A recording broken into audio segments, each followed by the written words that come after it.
There's this idea in Christianity that we've discussed briefly that the judge and the redeemer are the same figure. Now, you know, in the book of Revelation, you may know this or you may not, Christ comes back as a judge, and he has a sword coming. It's a revelatory vision, that book. It's a very strange. It's the last thing you'd expect conservative Christians to believe in. Believe me, it's such a visionary hallucination, the book of Revelation. But Christ comes back with a sword coming out of his mouth, and he comes back as a judge.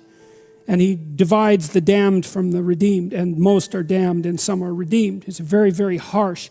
Now, Jung believed that the figure of Christ in the Gospels was too agreeable, too merciful, too tilted towards mercy, and that called out for a counter position, and that was the counter position of judgment. Very interesting hypothesis. But then there's this melding of the two ideas that the judge and the redeemer are the same thing. Okay, now, this young man told me that his life lacked purpose and direction and meaning, and that he was nihilistic until he read Zen and the Art of Motorcycle Maintenance, which is a book I actually like quite a bit. I've read it 3 times at different decades of my life. And one of the things that's very interesting about that book is that it's an examination of the idea of quality, of the idea that there are qualitative distinctions between things, and that we have an instinct to make qualitative distinctions. And so a qualitative distinction is simply, this is better than that, which is a judgment. Okay, now what Ratzinger is hypothesizing is that the person in and of, you know how the modern idea is you're supposed to accept yourself. I think that's an insane idea, by the way. Really, I can't think of a more nihilistic idea than that you're already okay. It's like, no, you're not. And the reason you're not is because you could be way more than you are. And so what do you want to be? You want to be okay as you are? Or do you want to strive towards what's better?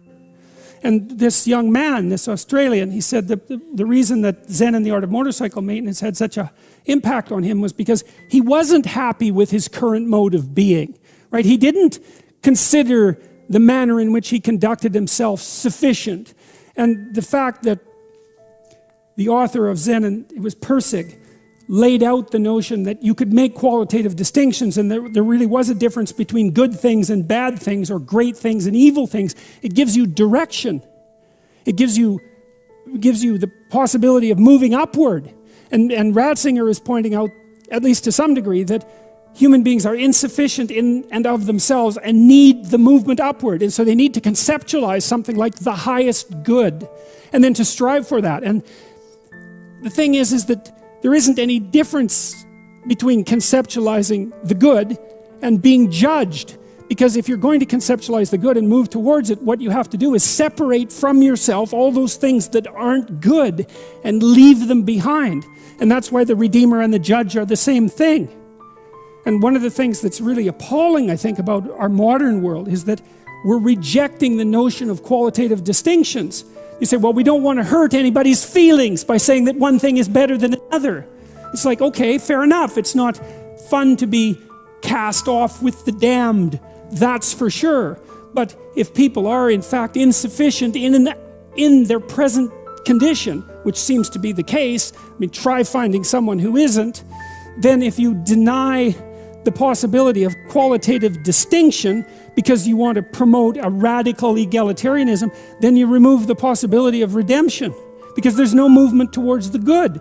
And it seems to me that it's a catastrophe to sacrifice the good for, well, it's a catastrophe to sacrifice the good for the equal. Because for us to be equal would mean, as far as I can tell, that we would all be equally unredeemed and miserable. And so